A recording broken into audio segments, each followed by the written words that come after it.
ਵਾਹਿਗੁਰੂ ਜੀ ਕਾ ਖਾਲਸਾ ਵਾਹਿਗੁਰੂ ਜੀ ਕੀ ਫਤਿਹ। ਅਸਾ ਮਹੱਲਾ ਪੰਜਵਾ। ਰੇ ਮੂੜੇ ਲਾਹੇ ਕਉ ਤੂੰ ਢੀਲਾ ਢੀਲਾ, ਟੋਟੇ ਕਉ ਬੇਗ ਧਾਇਆ। ਚੱਲ ਰਹੀ ਲੜੀਵਾਰ ਕਥਾ ਵਿਚਾਰ ਪਾਵਨ ਅੰਗ 402 ਤੇ ਧੰਨ ਗੁਰੂ ਅਰਜਨ ਦੇਵ ਮਹਾਰਾਜ ਜੀ ਸਾਨੂੰ ਜੀਵਾਂ ਨੂੰ ਸੰਬੋਧਨ ਕਰਕੇ ਫਰਮਾ ਰਹੇ ਹਨ। ਹੇ ਮੂਰਖ ਜੀਵ, ਤੂੰ ਸਤ ਸੰਗਤ ਭਗਤੀ ਰੂਪੀ ਲਾਹੇ ਨੂੰ ਨਫੇ ਨੂੰ ਪ੍ਰਾਪਤ ਕਰਨ ਲਈ ਤਾਂ ਬੜਾ ਢਿੱਲਾ ਢਿੱਲਾ ਫਿਰਦਾ ਹੈ, ਪਰ ਮੰਦ ਕਰਮ ਕਰਨ ਰੂਪੀ ਟੋਟੇ ਨੂੰ ਘਾਟੇ ਨੂੰ ਬੇਗ ਕਹੀਏ ਬੜੀ ਛੇਤੀ ਹੀ ਦੌੜ ਕੇ ਜਾਂਦਾ ਹੈ। ਸਸਤ ਵਖਰ ਤੂੰ ਕਿੰਨਹਿ ਨਾਹੀ, ਪਾਪੀ ਬਾਧਾ ਰੇ ਨਾਇਆ। ਪਰਮੇਸ਼ਰ ਦੇ ਨਾਮ ਰੂਪ ਸਸਤ ਹੁੰਦਾ ਤੇ ਵਖਰ ਸੌਦੇ ਨੂੰ ਤੂੰ ਕਿੰਨਹਿ ਕਹੀਏ ਖਰੀਦਦਾ ਹੀ ਨਹੀਂ ਹੈ। ਹੇ ਪਾਪੀ, ਪਾਪ ਕਰਮ ਕਰਨ ਵਾਲੇ ਪੁਰਸ਼, ਤੂੰ ਉਲਟਾ ਦੰਡ, ਲੋਕ ਦੰਡ, ਰਾਜ ਦੰਡ, ਪਿੱਤਰ ਦੰਡ, ਦੇਵ ਦੰਡ ਆਦ ਰੇ ਨਾਇਆ ਹੁੰਦਾ ਕਰਜ਼ਿਆਂ ਨਾਲ ਬੰਨ੍ਹਿਆ ਹੋਇਆ। ਸੰਸਾਰ ਦੇ ਪਦਾਰਥਾਂ ਦੀ ਰੇ ਨਾਇਆ ਸੁੰਦਰਤਾ ਵਿੱਚ ਬੱਧਾ ਹੋਇਆ ਹੈ। ਤੂੰ ਸਤਿਗੁਰਾਂ ਅੱਗੇ ਇਉਂ ਬੇਨਤੀ ਕਰ, ਸਤਿਗੁਰ ਤੇਰੀ ਆਸ ਆਇਆ। ਹੇ ਸੱਚੇ ਸਤਿਗੁਰੂ ਗੁਰੂ ਸਾਹਿਬ ਜੀ, ਮੈਂ ਤਾਂ ਤੁਹਾਡੀ ਆਸ ਆਇਆ, ਆਸ ਧਾਰ ਕੇ ਆਇਆ ਹਾਂ। ਪਤਿਤ ਪਾਵਨ ਤੇਰੋ ਨਾਮ ਪਾਰ ਬ੍ਰਹਮ, ਮੈਂ ਏਹਾ ਓਟ ਆਇਆ ਰਹਾਉ। ਹੇ ਪਾਰ ਬ੍ਰਹਮ ਪਰਮੇਸ਼ਵਰ ਵਾਹਿਗੁਰੂ ਸਰੂਪ ਸਤਿਗੁਰੂ ਜੀ, ਤੁਹਾਡਾ ਨਾਮ ਪਾਪੀਆਂ ਨੂੰ ਪਵਿੱਤਰ ਕਰਨ ਵਾਲਾ ਹੈ। ਇਹੋ ਹੀ ਓਟ ਆਇਆ, ਓਟ ਲੈ ਕੇ ਤੁਹਾਡੀ ਸ਼ਰਨ ਵਿੱਚ ਆਇਆ ਹਾਂ। ਰਹਾਉ ਵਿਸਰਾਮ ਦੇ ਕੇ ਸਤਿਗੁਰੂ ਕਿਰਪਾ ਕਰਦੇ ਹਨ। ਗੰਧਣ ਵੈਣ ਸੁਣਹਿ ਉਰਝਾਵਹਿ, ਨਾਮ ਲੈਤ ਅਲਕਾਇਆ। ਹੇ ਜੀਵ, ਤੂੰ ਗੰਧਣ ਹੁੰਦਾ ਨਿੰਦਾ ਚੁਗਲੀ ਵਿਸ਼ੇ ਵਿਕਾਰਾਂ ਦੇ ਦੁਰਗੰਧੀ ਵਾਲੇ ਵੈਣ ਵਚਨ ਕਰਕੇ ਉਲਝ ਫਸ ਜਾਂਦਾ ਹੈ ਅਤੇ ਪਰਮੇਸ਼ਰ ਦਾ ਨਾਮ ਲੈਣ ਲੱਗਿਆਂ ਅਲਕਾਇਆ, ਅਲਕਾਉਣ ਲੱਗ ਜਾਣਾ, ਆਲਸ ਕਰਨ ਲੱਗ ਜਾਂਦਾ ਹੈ। ਨਿੰਦ ਚਿੰਦ ਕੋ ਬਹੁਤ ਉਮਾਹਿਓ, ਬੂਝੀ ਉਲਟਾਇਆ। ਪਰਾਈ ਨਿੰਦਿਆ ਦੇ ਚਿੰਦ ਚਿੰਤਨ ਕਰਨ ਨੂੰ ਤਾਂ ਬਹੁਤ ਅਤਿਅੰਤ ਉਤਸ਼ਾਹ ਕਰਦਾ ਹੈ ਅਤੇ ਬੂਝੀ ਬੁੱਝਣੇ ਯੋਗ ਪਰਮੇਸ਼ਰ ਦੀ ਭਗਤੀ ਵੱਲੋਂ ਉਲਟਾਇਆ ਕਹੀਏ ਉਲਟਾ ਚੱਲਦਾ ਹੈ। ਪਰ ਧਨ ਪਰਤੀ ਨਿੰਦਾ, ਅਖਾਦ ਖਾਹੇ ਹਰ ਕਾਇਆ। ਪਰ ਪਰਾਇਆ ਧਨ, ਪਰ ਪਰਾਏ ਤਨ ਸਰੀਰਾਂ, ਪਰਾਏ ਤਨ ਪੁੱਤਰਾਂ ਨੂੰ ਗੁਲਾਮ ਬਣਾ ਕੇ ਕੋਲ ਰੱਖਦਾ ਹੈ। ਪੁਰਾਣੇ ਸਮੇਂ ਪੁਰਸ਼ਾਂ ਨੂੰ ਮੁੱਲ ਲੈ ਕੇ ਡੰਗਰਾਂ ਵਾਂਗ ਉਹਨਾਂ ਤੋਂ ਕੰਮ ਲੈਂਦੇ ਸਨ ਅਤੇ ਪਰ ਪਰਾਈ ਧੀ ਇਸਤਰੀ 'ਤੇ ਲੰਪਟ ਰਹਿੰਦਾ ਹੈ ਅਤੇ ਪਰਾਈ ਨਿੰਦਿਆ ਕਰਦਾ ਹੈ। ਅਖਾਦ ਕਹੀਏ ਨਾ ਖਾਣ ਯੋਗ ਪਦਾਰਥਾਂ ਨੂੰ ਹਰਕਾਇਆ ਹਲਕੇ ਕੁੱਤੇ ਵਾਂਗ ਖਾਣਾ ਕਰਦਾ ਹੈ। ਸਾਜ ਧਰਮ ਸਿਉ ਰੁਚ ਨਹੀਂ ਆਵੈ, ਸਤ ਸੁਨਤ ਸ਼ੋਹਾਇਆ। ਗੁਰੂ ਸਾਹਿਬ ਦੇ ਸੱਚੇ ਧਰਮ ਦੇ ਮਾਰਗ ਨਾਲ ਤੈਨੂੰ ਰੁਚੀ ਨਹੀਂ ਆਉਂਦੀ। ਸੱਚੀ ਗੱਲ ਸੁਣਦਿਆਂ ਹੀ ਤੂੰ ਸ਼ੋਹਾਇਆ ਗੁੱਸੇ ਵਿੱਚ ਆ ਜਾਂਦਾ। ਸੰਸਾਰ ਸਮੁੰਦਰ ਤੋਂ ਤਰਨ ਲਈ ਇਉਂ ਅਰਦਾਸ ਕਰ, ਦੀਨ ਦਿਆਲ ਕਿਰਪਾਲ ਪ੍ਰਭ ਠਾਕੁਰ, ਭਗਤ ਟੇਕ ਹਰ ਨਾਇਆ। ਹੇ ਦੀਨ ਗਰੀਬਾਂ 'ਤੇ ਦਿਆਲਤਾ ਕਰਨ ਵਾਲੇ ਪ੍ਰਭੂ ਕਿਰਪਾਲੂ, ਕਿਰਪਾ ਦੇ ਘਰ ਸਾਰਿਆਂ ਦੇ ਸੁਆਮੀ ਮਾਲਕ, ਭਗਤ ਸੇਵਕਾਂ ਨੂੰ ਕੇਵਲ ਹਰੀ ਨਾਇਆ ਨਾਮ ਦੀ ਹੀ ਓਟ ਹੈ। ਨਾਨਕ ਆਹੇ ਸਰਣ ਪ੍ਰਭ ਆਇਓ, ਰਾਖ ਲਾਜ ਅਪਨਾਇਆ। ਸਤਿਗੁਰੂ ਸਾਹਿਬ ਜੀ ਕਥਨ ਕਰਦੇ ਹਨ ਕਿ ਹੇ ਪ੍ਰਭ, ਮੈਂ ਚਾਹਨਾ ਕਰਕੇ ਤੁਹਾਡੀ ਸ਼ਰਨ ਓਟ ਪਨਾਹ ਵਿੱਚ ਆਇਆ ਹਾਂ। ਮੇਰੀ ਅਪਨਾਇਆ ਆਪਣਾ ਜਾਣ ਕੇ ਲਾਜ ਰੱਖਣਾ ਕਰੋ, ਅਪਨਾਇਆ ਆਪਣਾ ਲਓ। ਆਸਾ ਮਹੱਲਾ ਪੰਜਵਾ। ਸ੍ਰੀ ਗੁਰੂ ਅਰਜਨ ਦੇਵ ਸਾਹਿਬ ਜੀ ਉੱਤਮ ਭਗਤੇ ਹੋ ਕਰਕੇ ਇੰਦਰੀਆਂ ਦੇ ਵਿਸ਼ਿਆਂ ਵਿੱਚ ਲੰਪਟ ਪੁਰਸ਼ਾਂ ਨੂੰ ਮਨ ਦੀ ਚੰਚਲਤਾ ਗਵਾਉਣ ਤੇ ਨਾਮ ਦੇ ਜਾਪ ਦਾ ਉਪਦੇਸ਼ ਬਖਸ਼ਦੇ ਹਨ। ਮਿਥਿਆ ਸੰਗ ਸੰਗ ਲਪਟਾਏ, ਮੋਹ ਮਾਇਆ ਕਰ ਬਾਧੇ। ਛਲ ਰੂਪ ਪਦਾਰਥਾਂ ਦੇ ਮੋਹ ਕਰਕੇ ਜੀਵ ਕੈਦੀ ਹੋ ਕੇ ਬੰਨੇ ਹੋਏ ਹਨ ਅਤੇ ਮਿੱਥਿਆ ਝੂਠੇ ਸੰਬੰਧੀਆਂ ਪਦਾਰਥਾਂ ਦੇ ਸਾਥ ਦੇ ਨਾਲ ਲੰਪਟ ਹੋ ਰਹੇ ਹਨ। ਮਿੱਥਿਆ ਅਣਹੋਏ ਪਦਾਰਥਾਂ ਤੋਂ ਸੰਗਣ ਦੇ ਥਾਂ ਉਹਨਾਂ ਦੇ ਨਾਲ ਸੰਗੀ ਹੋ ਕਰਕੇ ਲੰਪਟ ਫਸ ਰਹੇ ਹਨ। ਜਹ ਜਾਨੋ ਸੋ ਚੀਤ ਨ ਆਵੈ, ਅਹੰ ਬੁੱਧ ਪਏ ਆਂਦੇ। ਸੰਸਾਰ ਨੂੰ ਛੱਡ ਕੇ ਜਿੱਥੇ ਪ੍ਰਲੋਕ ਵਿੱਚ ਜਾਣਾ ਹੈ ਉਹ ਚੇਤੇ ਨਹੀਂ ਆਉਂਦਾ। ਅਹੰ ਬੁੱਧ ਹੰਕਾਰ ਵਾਲੀ ਮੱਤ ਹੋਣ ਕਰਕੇ ਅੰਨੇ ਹੋ ਰਹੇ ਆ। ਜੈਸਾ ਕਿ ਜੋ ਘਰ ਛੱਡ ਗਵਾਵਣਾ, ਸੋ ਲੱਗਾ ਮਨ ਮਾਹੇ। ਜਿੱਥੈ ਜਾਏ ਤੁਧ ਵਰਤਣਾ, ਤਿਸ ਕੀ ਚਿੰਤਾ ਨਾਹੇ। ਮਨ ਬੈਰਾਗੀ ਕਿਉ ਨ ਅਰਾਧੇ। ਹੇ ਮਨਾ, ਤੂੰ ਸੰਸਾਰ ਵੱਲੋਂ ਬੈਰਾਗੀ ਉਪਰਾਮ ਹੋ ਕੇ, ਹੇ ਬੈਰਾਗੀ ਚੰਚਲ ਮਨ, ਤੂੰ ਪਰਮੇਸ਼ਰ ਨੂੰ ਕਿਉਂ ਨਹੀਂ ਅਰਾਧਦਾ। ਜਿਵੇਂ ਬੈਰਾਗੀ ਇੱਕ ਥਾਂ 'ਤੇ ਨਹੀਂ ਠਹਿਰਦਾ, ਇਵੇਂ ਮਨ ਵੀ ਇੱਕ ਥਾਂ ਟਿਕਦਾ ਨਹੀਂ ਹੈ। ਤਾਂ ਬੈਰਾਗੀ ਦਾ ਅਰਥ ਚੰਚਲ ਕੀਤਾ ਹੈ। ਕਾਚ ਕੋਠਰੀ ਮਾਹੇ ਤੂੰ ਬਸਤਾ, ਸੰਗ ਸਗਲ ਬਿਖੈ ਕੀ ਬਿਆਦੇ ਰਹਾਉ। ਤੂੰ ਪੰਜਾਂ ਤੱਤਾਂ ਦੀ ਕੱਚੀ ਕੋਠੜੀ ਭਾਵ ਦੇਹ ਵਿੱਚ ਵਸਦਾ ਹੈ ਅਤੇ ਤੇਰੇ ਨਾਲ ਸਗਲ ਸਾਰੇ ਬਿਖੈ ਵਿਸ਼ਿਆਂ ਦੀਆਂ ਵਿਆਦੇ ਬਿਮਾਰੀਆਂ ਲੱਗੀਆਂ ਹੋਈਆਂ ਹਨ।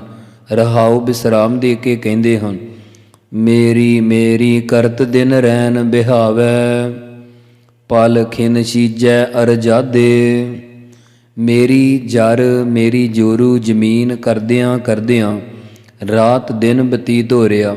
ਪਲ ਤੋਂ ਖਿਨ ਖਿਨ ਸਮੇਂ ਦੇ ਵਿੱਚ ਤੇਰੀ ਅਰਜਾਦੇ ਉਮਰ ਸੀਜੈ ਨਾਸ਼ ਹੋ ਰਹੀ ਆ। ਜੈਸੇ ਮੀਠੈ ਸਾਧ ਲੋਭਾਏ, ਝੂਠ ਧੰਦ ਦੁਰਗਾਦੇ। ਜਿਸ ਪ੍ਰਕਾਰ ਮੱਖੀ ਮਿੱਠੇ ਗੁੜ ਦੇ ਸਵਾਦ ਵਿੱਚ ਲੁਭਾਏ ਮਨ ਹੋ ਕੇ ਆਪਣੇ ਖੰਭਾਂ ਨੂੰ ਖੋਭ ਕੇ ਵਿੱਚੇ ਮਰ ਜਾਂਦੀ ਆ, ਇਉਂ ਝੂਠੇ ਧੰਦਿਆਂ ਤੇ ਦੁਰਗਾਦੇ ਦੁਰਗੰਧੀ ਵਾਲੇ ਵਿਸ਼ਿਆਂ ਵਿੱਚ ਜੀਵ ਲੱਗੇ ਹੋਏ ਹਨ। ਕਾਮ ਕ੍ਰੋਧ ਅਰ ਲੋਭ ਮੋਹ, ਇਹ ਇੰਦਰੀ ਰਸ ਲਪਟਾਦੇ। ਕਾਮ ਵਿਕਾਰ ਦ੍ਰਿਸ਼ਟੀ, ਕ੍ਰੋਧ ਗੁੱਸਾ ਅਤੇ ਲੋਭ ਲਾਲਚ, ਮੋਹ ਆਦਿਕ ਵਿਸ਼ਿਆਂ ਦੇ ਨੇਤਰ ਰਸਨਾ ਇੰਦਰੀ ਆਦ, ਇਹਨਾਂ ਇੰਦਰੀਆਂ ਦੇ ਰਸਾਂ ਵਿੱਚ ਲਪਟਾਦੇ ਲੰਪਟ ਹੋ ਰਹੇ ਹਨ। ਦੀ ਪਵਾਰੀ ਪੁਰਖ ਵਿਧਾਤੈ, ਬਹੁਰ ਬਹੁਰ ਜਨਮਾਦੇ। ਵਿਧਾਤੈ ਕਹੀਏ ਫਲ ਭਰ ਦਾਤੇ ਪੂਰਨ ਪਰਮੇਸ਼ਰ ਨੇ ਇਹਨਾਂ ਇੰਦਰੀਆਂ ਦੇ ਵਿਸ਼ਿਆਂ ਵਿੱਚ ਲੰਪਟ ਪੁਰਸ਼ਾਂ ਨੂੰ 84 ਲੱਖ ਜੂਨ ਵਿੱਚ ਭੁਆਂਟੜੀ ਦੀ ਕਹੀਏ ਦੇਣਾ ਕੀਤੀ ਆ, ਜਿਸ ਕਰਕੇ ਜੀਵ ਬਹੁਰ ਬਹੁਰ ਮੁੜ ਮੁੜ ਕੇ ਜਨਮਾਦੇ ਕਹੀਏ ਜਨਮ ਧਾਰਦੇ ਰਹਿੰਦੇ ਆ। ਜੋ ਭਇਓ ਕਿਰਪਾਲ ਦੀਨ ਦੁਖ ਭੰਜਨ, ਤਉ ਗੁਰ ਮਿਲ ਸਭ ਸੁਖ ਲਾਦੇ। ਜਦੋਂ ਦੀਨ ਗਰੀਬਾਂ ਦੇ ਦੁੱਖ ਕਸ਼ਟਾਂ ਨੂੰ ਭੰਜਨ ਨਾਸ ਕਰਨ ਵਾਲਾ ਪਰਮੇਸ਼ਵਰ ਵਾਹਿਗੁਰੂ ਮੇਰੇ ਉੱਪਰ ਕਿਰਪਾਲੂ ਹੋਇਆ, ਤਦੋਂ ਮੈਂ ਗੁਰੂ ਸਾਹਿਬ ਨਾਲ ਮਿਲ ਕਰਕੇ ਸਾਰੇ ਆਤਮਾਨੰਦ ਰੂਪੀ ਸੁੱਖ ਲਾਦੇ ਲੱਭ ਲਏ। ਕਹੋ ਨਾਨਕ ਦਿਨ ਰੈਨ ਧਿਆਵੋ, ਮਾਰ ਕਾਢੀ ਸਗਲ ਉਪਾਦੇ। ਸਤਿਗੁਰੂ ਸਾਹਿਬ ਜੀ ਕਥਨ ਕਰਦੇ ਹਨ ਕਿ ਅਸੀਂ ਦਿਨ ਰਾਤ ਉਸ ਪਰਮੇਸ਼ਰ ਨੂੰ ਧਿਆਉਂਦੇ ਹਾਂ ਜਿਸ ਨੇ ਹਿਰਦੇ ਵਿੱਚੋਂ ਸਾਰੀਆਂ ਉਪਾਦੀਆਂ ਮਾਰ ਕੇ ਕਾਢੀ ਕੱਢ ਦਿੱਤੀਆਂ ਹਨ। ਇਉਂ ਜਪਿਓ ਭਾਈ ਪੁਰਖ ਵਿਧਾਤੇ। ਹੇ ਭਾਈ ਭਰਾਵੋ, ਇਸ ਪ੍ਰਕਾਰ ਅਸੀਂ ਵਿਧਾਤੇ ਫਲ ਭਰ ਦਾਤੇ ਪੂਰਨ ਪਰਮੇਸ਼ਰ ਦੇ ਤਾਈਂ ਜਪਣਾ ਕੀਤਾ ਹੈ। ਭਇਓ ਕਿਰਪਾਲ ਦੀਨ ਦੁਖ ਭੰਜਨ, ਜਨਮ ਮਰਨ ਦੁਖ ਲਾਥੇ ਰਹਾਉ ਦੂਜਾ। ਦੀਨ ਗਰੀਬਾਂ ਦੇ ਦੁੱਖ ਕਸ਼ਟਾਂ ਨੂੰ ਭੰਜਨ ਨਾਸ ਕਰਨ ਵਾਲਾ ਪਰਮੇਸ਼ਰ ਜਿਨ੍ਹਾਂ ਉੱਪਰ ਕਿਰਪਾਲੂ ਹੋਇਆ ਹੈ, ਉਹਨਾਂ ਦੇ ਜੰਮਣ ਮਰਨ ਦੇ ਦੁੱਖ ਲੈ ਗਏ ਹਨ। ਰਹਾਉ ਦੂਜਾ, ਦੂਸਰੇ ਰਹਾਉ ਵਿੱਚ ਉੱਤਰ ਦਿੱਤਾ ਹੈ ਕਿ ਪਰਮੇਸ਼ਰ ਦਾ ਜਾਪ ਕਰਕੇ ਇਉਂ ਸੁਖੀ ਹੋਈਦਾ ਹੈ। ਆਸਾ ਮਹੱਲਾ ਪੰਜਵਾ। ਨਿਮਖ ਕਾਮ ਸਵਾਦ ਕਾਰਣ, ਕੋਟ ਦਿਨਸ ਦੁਖ ਪਾਵੈ ਹੈ। ਹੇ ਜੀਵ, ਤੂੰ ਅੱਖ ਦੇ ਫੋਰ ਜਿੰਨੇ ਸਮੇਂ ਲਈ ਕਾਮ ਵਿਸ਼ੇ ਦਾ ਸਵਾਦ ਲੈਣ ਕਾਰਨ ਵਾਸਤੇ ਕਰੋੜਾਂ ਦਿਨ ਭਾਵ ਬਹੁਤੇ ਦਿਨ ਦੁੱਖ ਕਸ਼ਟ ਪਾਉਣਾ ਕਰਦਾ ਹੈ। ਕਰੀ ਮੋਹਤ ਰੰਗ ਮਾਣ ਹੈ, ਫਿਰ ਬਹੁਰ ਬਹੁਰ ਪਛਤਾਵੈ ਹੈ। ਘਰੀ ਇੱਕ ਘੜੀ ਜਾਂ ਮੋਹਤ ਅੱਧੀ ਘੜੀ ਸਪਰਸ਼ ਮਾਤਰ ਜਿਸ ਦਾ ਸੁਖ ਹੈ, ਉਸ ਵਿਸ਼ੇ ਦੇ ਰੰਗ ਆਨੰਦ ਨੂੰ ਮਾਣਹਿ ਕਹੀਏ ਮਾਣਦਾ ਹੈ। ਮੁੜ ਕੇ ਬੋਹਰ ਬੋਹਰ ਵਾਰ ਮੁੜ ਮੁੜ ਕੇ ਪਛਤਾਵਾ ਹੀ ਕਰਦਾ ਰਹਿੰਦਾ। ਅੰਧੇ ਚੇਤ ਹਰ ਹਰ ਰਾਇਆ, ਤੇਰਾ ਸੋ ਦਿਨ ਨੇੜੇ ਆਇਆ ਰਹਾਉ। ਹੇ ਅੰਨੇ ਜੀਵ ਰਾਇਆ ਰਾਜਾ ਰੂਪ ਹਰੀ ਪਰਮੇਸ਼ਰ ਨੂੰ ਚੇਤੇ ਕਰ, ਤੇਰਾ ਉਹ ਮੌਤ ਵਾਲਾ ਦਿਨ ਨੇੜੇ ਨਿਕਟ ਹੀ ਆ ਰਿਹਾ ਹੈ। ਰਹਾਉ ਵਿਸਰਾਮ ਦੇ ਕੇ ਕਿਰਪਾ ਕਰਦੇ ਹਨ। ਪਲਕ ਦ੍ਰਿਸ਼ਟ ਦੇਖ ਭੁੱਲੋ ਆਗ ਨੀਮ ਕੋ ਤੂਮਰ। ਦ੍ਰਿਸ਼ਟੀ ਦੇ ਨਾਲ ਪਲਕ ਮਾਤਰ ਸੋਹਣੇ ਰੂਪ ਨੂੰ ਵੇਖ ਕੇ ਭੁੱਲ ਗਿਆ ਹੈ। ਇਹ ਵਿਸ਼ੇ ਤਾਂ ਅੱਕ ਵਰਗੇ ਜ਼ਹਿਰੀਲੇ, ਨੀਮ ਨਿੰਮ ਵਰਗੇ ਕੌੜੇ ਅਤੇ ਤੂਮਰ ਤੁਮੇ ਦੇ ਵਾਂਗ ਬਾਹਰੋਂ ਸੁੰਦਰ ਤੇ ਅੰਦਰੋਂ ਕੌੜੇ ਹਨ। ਅੱਕ ਅਤੇ ਨਿੰਮ ਦੇ ਤੂਮਰ ਫਲ ਦੀ ਨਿਆਈ ਹਨ। ਜੈਸਾ ਸੰਗ ਬਿਸੀਅਰ ਸਿਓ ਹੈ ਰੇ, ਤੈਸੋ ਹੀ ਇਹੋ ਪਰ ਗ੍ਰਹਿ। ਹੇ ਜੀਵ, ਜਿਹੋ ਜਿਹਾ ਜ਼ਹਿਰੀਲੇ ਸੱਪ ਦੇ ਨਾਲ ਸੰਗ ਮਿਲਾਪ ਕਰਨਾ ਦੁਖਦਾਈ ਹੈ, ਉਹ ਜਿਹਾ ਹੀ ਪਰਾਈ ਗ੍ਰਹਿ ਵਹੁਟੀ ਭਾਵ ਇਸਤਰੀ ਦਾ ਮਿਲਾਪ ਦੁਖਦਾਈ ਹੈ। ਬੈਰੀ ਕਾਰਣ ਪਾਪ ਕਰਦਾ ਬਸਤ ਰਹੀ ਅਮਾਨਾ। ਹੇ ਜੀਵ, ਤੂੰ ਆਪਣੇ ਬੈਰੀ ਦੁਸ਼ਮਣ ਕਾਮ ਕ੍ਰੋਧ ਆਦਿਕ ਦੇ ਰਸ ਭੋਗਣ ਵਾਸਤੇ ਮੰਦ ਕਰਮ ਕਰਦਾ ਹੈ। ਜੋ ਨਾਮ ਸਵਾਸਾਂ ਰੂਪੀ ਵਸਤੂ ਪ੍ਰਾਪਤ ਕਰਨੀ ਸੀ, ਉਹ ਅਮਾਨਾ ਅਮਾਨਤ ਵਾਂਗ ਹੀ ਤੇਰੇ ਕੋਲ ਪਈ ਰਹੀ। ਭਾਵ ਜਿਵੇਂ ਅਮਾਨਤ ਰੱਖੀ ਵਸਤੂ ਵਰਤੀ ਦੀ ਨਹੀਂ, ਇਉਂ ਆਪਣੇ ਸਵਾਸਾਂ ਦੁਆਰਾ ਕਦੇ ਨਾਮ ਜਪਿਆ ਹੀ ਨਹੀਂ। ਛੋੜ ਜਾਹੇ ਤਿਨ ਹੀ ਸਿਓ ਸੰਗੀ, ਸਾਜਨ ਸਿਓ ਬਹਿਰਾਨਾ। ਜਿਹੜੇ ਪਦਾਰਥਾਂ ਸੰਬੰਧੀਆਂ ਇਸਤਰੀ ਆਦਿ ਨੂੰ ਛੱਡ ਜਾਣਾ ਹੈ, ਉਹਨਾਂ ਦੇ ਨਾਲ ਹੀ ਸੰਗੀ ਸਾਥੀ ਬਣੀ ਬੈਠਾ। ਤੇ ਸੱਜਣ ਜੋ ਪਰਮੇਸ਼ਰ ਵਾਹਿਗੁਰੂ ਆ ਜਾਂ ਸਤ ਸੰਤੋਖ ਆਦਿ ਸ਼ੁਭ ਗੁਣ ਹਨ, ਉਹਨਾਂ ਦੇ ਨਾਲ ਵੈਰ ਭਾਵ ਜਾਂ ਬੇਗਾਨਾ ਹੋਈ ਫਿਰਦਾ। ਸਗਲ ਸੰਸਾਰ ਇਹ ਬਿਦ ਵਿਆਪਿਓ, ਸੋ ਉਭਰਿਓ ਜਿਸ ਗੁਰ ਪੂਰਾ। ਹੇ ਜੀਵ, ਤੇਰੇ ਇਕੱਲੇ ਦੀ ਕੀ ਗੱਲ, ਸਾਰਾ ਸੰਸਾਰ ਜਗਤ ਹੀ ਇਸੇ ਵਿਧੀ ਵਿੱਚ ਵਿਆਪਿਓ ਲੱਗਿਆ ਹੋਇਆ। ਪਰੰਤੂ ਜਿਸ ਨੂੰ ਪੂਰਨ ਗੁਰੂ ਮਿਲ ਪੈਂਦਾ, ਉਹ ਉਭਰਿਓ ਬਚਿਆ ਹੈ। ਕਹੋ ਨਾਨਕ ਭਵ ਸਾਗਰ ਤਰਿਓ, ਭਏ ਪੁਨੀਤ ਸਰੀਰਾ। ਸਤਿਗੁਰੂ ਸਾਹਿਬ ਜੀ ਕਥਨ ਕਰਦੇ ਹਨ ਕਿ ਅਜਿਹੇ ਪੁਰਖਾਂ ਨੇ ਭਵ ਸਾਗਰ ਸੰਸਾਰ ਸਮੁੰਦਰ ਤੋਂ ਤਰਨਾ ਕੀਤਾ ਹੈ। ਇੱਥੇ ਰਹਿੰਦਿਆਂ ਉਹਨਾਂ ਦੇ ਸਰੀਰ ਪੁਨੀਤ ਪਵਿੱਤਰ ਹੋ ਗਏ ਹਨ। ਸੋ ਸਤਿਗੁਰੂ ਫਰਮਾਰੇ ਉਹਨਾਂ ਦੇ ਸਰੀਰ ਪੁਨੀਤ ਪਵਿੱਤਰ ਹੋਏ ਹਨ। ਆਸਾ ਮਹੱਲਾ ਪੰਜਵਾ ਦੁਪਦੇ। ਲੋਕ ਕਮਾਨੋ ਸੋਈ ਤੁਮ ਪੇਖਿਓ, ਮੂੜ ਮੁਗਧ ਮੁਕਰਾਨੀ। ਹੇ ਮਹਾਰਾਜ, ਇਹ ਜੀਵ ਲੁਕ ਕੇ ਉਪਦਰਵ ਆਦਿ ਕਮਾਉਂਦਾ ਹੈ। ਉਹ ਸਭ ਕਰਤੂਤਾਂ ਨੂੰ ਤੁਸਾਂ ਨੇ ਵੀ ਵੇਖਿਆ, ਪਰੰਤੂ ਫਿਰ ਵੀ ਇਹ ਵਿਵਹਾਰਾਂ ਕਰਕੇ ਮੂਰਖ ਤੇ ਪਰਮਾਰਥ ਸ਼ਾਸਤਰ ਗਿਆਨ ਵੱਲੋਂ ਮੁਗਧ ਬੇਸਮਝ ਤੁਹਾਡੇ ਅੱਗੇ ਮੁਕਰ ਜਾਂਦਾ ਹੈ। ਆਪ ਕਮਾਨੇ ਕਉ ਲੈ ਬਾਂਧੇ, ਫਿਰ ਪਾਛੈ ਪਛਤਾਨੀ। ਜੋ ਇਸ ਨੇ ਆਪਣੇ ਹੰਕਾਰ ਸਹਿਤ ਕਮਾਏ ਹੋਏ ਕਰਮ ਸਨ, ਉਹਨਾਂ ਕਰਮਾਂ ਨੂੰ ਲੈ ਕਰਕੇ ਹੀ ਇਹ ਜੀਵ ਬੰਨੇ ਜਾਂਦੇ ਹਨ। ਸੋ ਮੁੜ ਕੇ ਪਿੱਛੋਂ ਪਛਤਾਵਾ ਹੀ ਕਰਦੇ ਆ। ਪ੍ਰਭ ਮੇਰੇ ਸਭ ਬਿਦ ਆਗੈ ਜਾਨੀ। ਸਾਡੇ ਪ੍ਰਭੂ ਪਰਮੇਸ਼ਵਰ ਵਾਹਿਗੁਰੂ ਨੇ ਅੱਗੋਂ ਭਾਵ ਪਹਿਲੋਂ ਤੋਂ ਹੀ ਸਾਰੀ ਵਿਧੀ ਜਾਣੀ ਹੋਈ ਆ। ਭ੍ਰਮ ਕੇ ਮੂਸੇ ਤੂੰ ਰਾਖਤ ਪਰਦਾ, ਪਾਛੈ ਜੀ ਕੀ ਮਾਨੀ ਰਹਾਉ।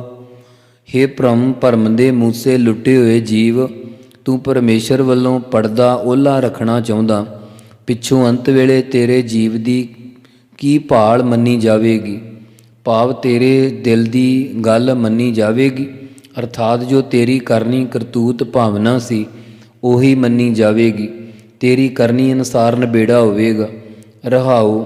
ਵਿਸਰਾਮ ਦੇ ਕੇ ਸਤਿਗੁਰੂ ਹੁਣ ਅੱਗੇ ਸਤਿਗੁਰੂ ਜੀ ਵਾਹਿਗੁਰੂ ਦੇ ਚਰਨਾਂ ਵਿੱਚ ਅਰਦਾਸ ਕਰਦੇ ਹਨ। ਜਿਤ ਜਿਤ ਲਾਏ ਤਿਤ ਤਿਤ ਲਾਗੇ, ਕਿਆ ਕੋ ਕਰੈ ਪਰਾਨੀ। ਹੇ ਮਹਾਰਾਜ, ਜਿੱਧਰ ਜਿੱਧਰ ਤੁਸੀਂ ਜੀਵਾਂ ਨੂੰ ਮਾਇਆ ਦੇ ਮੋਹ ਵਿੱਚ ਲਾਉਂਦੇ ਹੋ, ਉਹ ਤਿਤ ਤਿਤ ਉਧਰ ਉਧਰ ਲੱਗਦੇ ਆ। ਜਿਸ ਪਾਸੇ ਪੂਰਬਲੇ ਕਰਮਾਂ ਦੇ ਪ੍ਰੇਰ ਕੇ ਲਾਉਣਾ ਕੀਤੇ ਹਨ, ਉਸੇ ਪਾਸੇ ਆਪਣੇ ਕਰਮਾਂ ਦੀ ਗਤੀ ਅਨੁਸਾਰ ਲੱਗਦੇ ਆ। ਇਹ ਪ੍ਰਾਣਾਧਾਰੀ ਜੀਵ ਕੀ ਕੁਝ ਕਰ ਸਕਦੇ, ਭਾਵ ਨਹੀਂ ਕਰ ਸਕਦੇ। ਬਖਸ਼ ਲੈ ਹੋ ਪਾਰ ਬ੍ਰਹਮ ਸੁਆਮੀ, ਨਾਨਕ ਸਦ ਕੁਰਬਾਨੀ। ਹੇ ਸੁਆਮੀ, ਮਾਲਕ, ਪਾਰ ਬ੍ਰਹਮ ਪਰਮੇਸ਼ਵਰ, ਤੁਸੀਂ ਬਖਸ਼ ਹੀ ਲੈਣਾ ਕਰੋ। ਗੁਰੂ ਜੀ ਕਥਨ ਕਰਦੇ ਹਨ ਕਿ ਅਸੀਂ ਹਮੇਸ਼ਾ ਤੁਹਾਡੇ ਤੋਂ ਕੁਰਬਾਨੀ ਬਲਿਹਾਰ ਜਾਂਦੇ ਹਾਂ। ਆਸਾ ਮਹੱਲਾ ਪੰਜਵਾ। ਇਸ ਪਾਵਨ ਸ਼ਬਦ ਵਿੱਚ ਸਤਿਗੁਰੂ ਜੀ ਪਰਮੇਸ਼ਰ ਦਾ ਸੇਵਕ ਨਾਲ ਪਿਆਰ, ਸੇਵਕਾਂ ਦੀ ਪਾਲਣਾ ਅਤੇ ਸੇਵਕ ਦੀ ਅਵਸਥਾ ਆਦਿ ਦਾ ਕਥਨ ਕਰਦੇ ਹੋਏ ਫਰਮਾਉਂਦੇ ਹਨ। ਆਪਣੇ ਸੇਵਕ ਕੀ ਆਪੇ ਰਾਖੈ, ਆਪੇ ਨਾਮ ਜਪਾਵੈ। ਪਰਮੇਸ਼ਵਰ ਵਾਹਿਗੁਰੂ ਆਪਣੇ ਦਾਸ ਦੀ, ਸੇਵਕ ਦੀ ਆਪ ਹੀ ਰੱਖਿਆ ਕਰਦਾ ਹੈ ਅਤੇ ਆਪ ਹੀ ਆਪਣੇ ਪਿਆਰਿਆਂ ਨੂੰ ਆਪਣਾ ਨਾਮ ਜਪਾਉਂਦਾ ਹੈ। ਜਹ ਜਹ ਕਾਜ ਕਿਰਤ ਸੇਵਕ ਕੀ, ਤਹਾ ਤਹਾ ਉਠ ਧਾਵੈ। ਜਿੱਥੇ ਜਿੱਥੇ ਸੇਵਕ ਦਾਸ ਭਗਤਾਂ ਦਾ ਕੰਮ ਜਾਂ ਉਹਨਾਂ ਦੀ ਕੋਈ ਕਿਰਤ ਪੈ ਜਾਵੇ, ਤਦ ਤਦ ਤਹਾਂ ਤਹਾਂ ਉੱਥੇ ਉੱਥੇ ਪਰਮੇਸ਼ਰ ਉਹਨਾਂ ਕਾਰਜਾਂ ਨੂੰ ਕਰਨ ਲਈ ਉੱਠ ਕੇ ਧਾਵੈ, ਦੌੜ ਪੈਂਦਾ। ਜਿਵੇਂ ਭਗਤ ਨਾਮਦੇਵ ਜੀ ਦੀ ਆਪ ਛੰਨ ਬੰਨੀ, ਭਗਤ ਧੰਨੇ ਜੀ ਦੇ ਆਪ ਹਲ ਵਾਹੇ ਅਤੇ ਪਸ਼ੂ ਚਾਰੇ, ਭਗਤ ਕਬੀਰ ਜੀ ਦਾ ਆਪ ਜਾ ਕੇ ਯੱਗ ਸੰਪੂਰਨ ਕੀਤਾ। ਇਸੇ ਪ੍ਰਕਾਰ ਬਾਬਾ ਕਰਮ ਸਿੰਘ ਜੀ ਹੋਤੀ ਮਰਦਾਨ ਵਾਲਿਆਂ ਦੀ ਥਾਂ 10ਵੇਂ ਪਾਤਸ਼ਾਹ ਜੀ ਨੇ ਆਪ ਪਹਿਰਾ ਦਿੱਤਾ। ਨਰਸੀ ਭਗਤ ਦੇ ਪੁੱਤਰ ਦੇ ਵਿਆਹ ਦਾ ਕਾਰਜ ਆਪ ਪੂਰਾ ਕੀਤਾ ਇਤਿਆਦ। ਸੇਵਕ ਕੋ ਨਿਕਟੀ ਹੋਏ ਦਿਖਾਵੈ। ਪਰਮੇਸ਼ਰ ਆਪਣੇ ਭਗਤਾਂ ਨੂੰ ਨਿਕਟਵਰਤੀ ਹੋ ਕਰਕੇ ਆਪਣਾ ਆਪ ਦਿਖਾਉਂਦਾ ਹੈ। ਜਿਵੇਂ ਦੇਹੁਰਾ ਫੇਰ ਕੇ ਭਗਤ ਨਾਮਦੇਵ ਜੀ ਨੂੰ ਨੇੜੇ ਤੋਂ ਦਰਸ਼ਨ ਦਿਖਾਏ ਆਦ। ਜੋ ਜੋ ਕਹੈ ਠਾਕੁਰ ਪਹਿ ਸੇਵਕ, ਤਤਕਾਲ ਹੋਏ ਆਵੈ ਰਹਾਉ।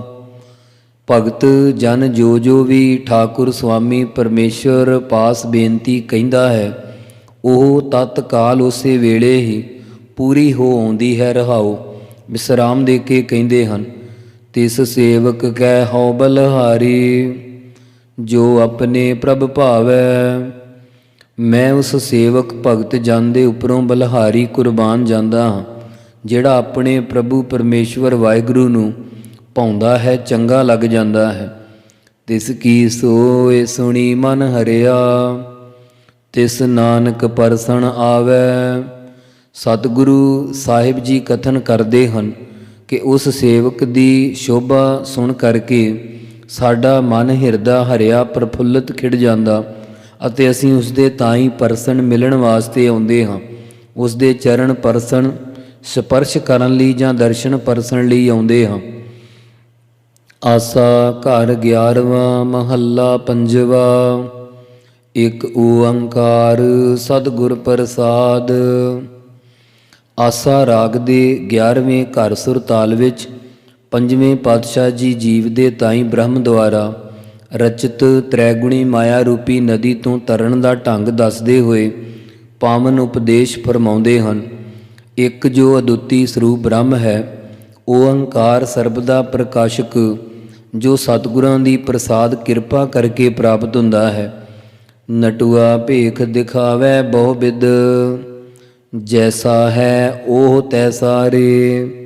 ਹੇ ਭਾਈ, ਜਿਵੇਂ ਨਟੂਆ ਨਟ ਬਹਿ ਰੂਪੀਆ ਬਹੁਤ ਬਿਧ ਤਰ੍ਹਾਂ ਦੇ ਭੇਸ ਬਣਾ ਕਰਕੇ ਦਿਖਾਉਂਦਾ, ਭਾਵ ਕਦੇ ਪਾਤਸ਼ਾਹ, ਵਜ਼ੀਰ, ਸ਼ਾਹੂਕਾਰ, ਭਿਖਾਰੀ, ਸੰਤ ਆਦਿ ਬਣ ਜਾਂਦਾ, ਪਰ ਜਿਹੋ ਜਿਹਾ ਉਸ ਦਾ ਆਪਣਾ ਰੂਪ ਹੈ ਉਹ ਉਹੋ ਜਿਹਾ ਹੀ ਰਹਿੰਦਾ। ਸੋ ਅਨਕ ਜੋਨ ਭ੍ਰਮਿਓ ਭ੍ਰਮ ਭੀਤਰ, ਸੁਖ ਹੈ ਨਾਹੀ ਪਰਵੇਸਾਰੇ। ਹੇ ਭਾਈ, ਤਿਵੇਂ ਇਹ ਮਾਇਆਵੀ ਜੀਵ ਜਿਹੜਾ ਵਾ ਭਰਮ ਦੇ ਭੀਤਰ ਪੈਣ ਵਿੱਚ ਕਰਕੇ ਅਨੇਕਾਂ ਜੂਨੀਆਂ ਰੂਪੀ ਭੇਸਾਂ ਵਿੱਚ ਭਰਮਦਾ ਰਹਿੰਦਾ ਅਤੇ ਇਸ ਦਾ ਸੁਖ ਸਰੂਪ ਵਿੱਚ ਪ੍ਰਵੇਸ਼ ਨਹੀਂ ਹੁੰਦਾ।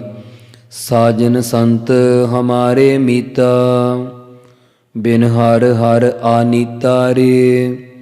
ਹੇ ਹਮਾਰੇ ਸਾਡੇ ਸੱਜਣ ਮਿੱਤਰ, ਸ਼ਾਂਤ ਚਿੱਤ ਮਹਾਤਮਾ ਜਨੋ, ਹਰੀ ਪਰਮੇਸ਼ਰ ਦੇ ਨਾਮ ਤੋਂ ਬਗੈਰ ਹੋਰ ਸਭ ਕਰਮ ਪਦਾਰਥ ਆਨੀਤਾ ਝੂਠੇ ਹੀ ਹਨ। ਸਾਧ ਸੰਗ ਮਿਲ ਹਰ ਗੁਣ ਗਾਏ, ਇਹੋ ਜਨਮ ਪਦਾਰਥ ਜੀਤਾ ਰੇ ਰਹਾਉ। हे ਭਾਈ, ਜਿਨ੍ਹਾਂ ਨੇ ਸ੍ਰੇਸ਼ਟ ਮਹਾਤਮਾ ਜਨਾਂ ਦੀ ਸੰਗਤ ਵਿੱਚ ਮਿਲ ਕਰਕੇ ਪਰਮੇਸ਼ਵਰ ਵਾਹਿਗੁਰੂ ਦੇ ਗੁਣ ਗਾਇਨ ਕੀਤੇ ਹਨ, ਉਹਨਾਂ ਨੇ ਮਨੁੱਖਾ ਜਨਮ ਰੂਪੀ ਪਦਾਰਥ ਜਿੱਤ ਲਿਆ ਹੈ। ਰਹਾਉ ਵਿਸਰਾਮ ਦੇ ਕੇ ਕਿਰਪਾ ਕਰਦੇ ਹਨ। ਤ੍ਰੈ ਗੁਣ ਮਾਇਆ ਬ੍ਰਹਮ ਕੀ ਕੀਨੀ, ਕਹੋ ਕਵਨ ਬਿਦ ਤਰੀਐ ਰੇ। ਤਿੰਨਾਂ ਗੁਣਾ ਰਾਜਸੀ ਤਾਮਸੀ ਸਾਂਤਕੀ ਰੂਪ ਮਾਇਆ ਬ੍ਰਹਮ ਦੀ ਹੀ ਪ੍ਰਵਿਰਤ ਕੀਤੀ ਹੋਈ ਹੈ। हे ਭਾਈ, ਕਹਿਣਾ ਕਰੋ ਫਿਰ ਕਿਹੜੀ ਵਿਧੀ ਨਾਲ ਇਸ ਮਾਇਆ ਤੋਂ ਤਰਨਾ ਕਰੀਏ। ਸੋ ਰਜੋਗੁਣ ਪਦਾਰਥਾਂ ਦੇ ਭੋਗਣ ਦੀ ਇੱਛਾ ਹੋਣੀ, ਉਦਮ ਕਰਕੇ ਪਦਾਰਥਾਂ ਦੀ ਪ੍ਰਾਪਤੀ ਕਰਨੀ। ਸਤੋਗੁਣ ਰਿੱਧੀਆਂ ਸਿੱਧੀਆਂ ਦੀ ਇੱਛਾ ਹੋਣੀ, ਨਿਮਰਤਾ ਰੱਖਣੀ, ਆਪਣੀ ਵਡਿਆਈ ਦੀ ਭੁੱਖ ਹੋਣੀ। ਤਮੋਗੁਣ ਮਲੀਨ ਕਿਰਿਆ ਹੋਣੀ, ਬਹੁਤ ਖਾਣਾ ਸੌਣਾ ਇਤਿਆਦ। ਘੂਮਨ ਘੇਰ ਅਗਾਹ ਗਾਖਰੀ, ਗੁਰ ਸਬਦੀ ਪਾਰ ਉਤਰੀਐ ਰੇ।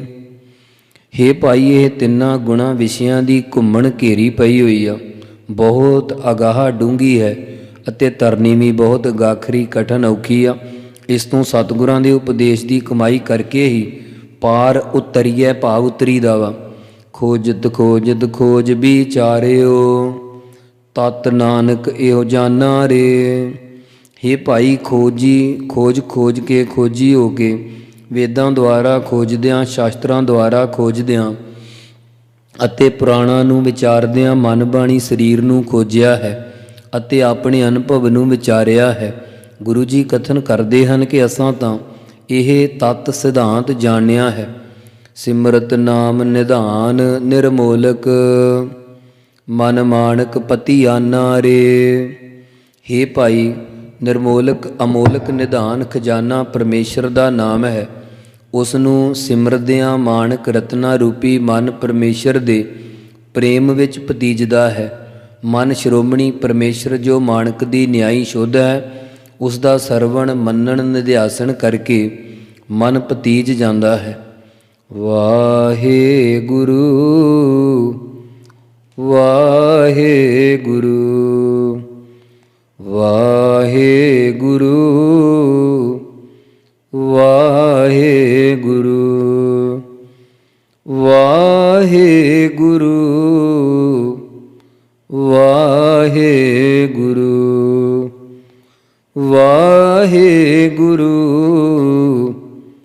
ਵਾਹਿਗੁਰੂ ਵਾਹਿਗੁਰੂ ਵਾਹਿਗੁਰੂ। ਵਾਹਿਗੁਰੂ ਜੀ ਕਾ ਖਾਲਸਾ, ਵਾਹਿਗੁਰੂ ਜੀ ਕੀ ਫਤਿਹ।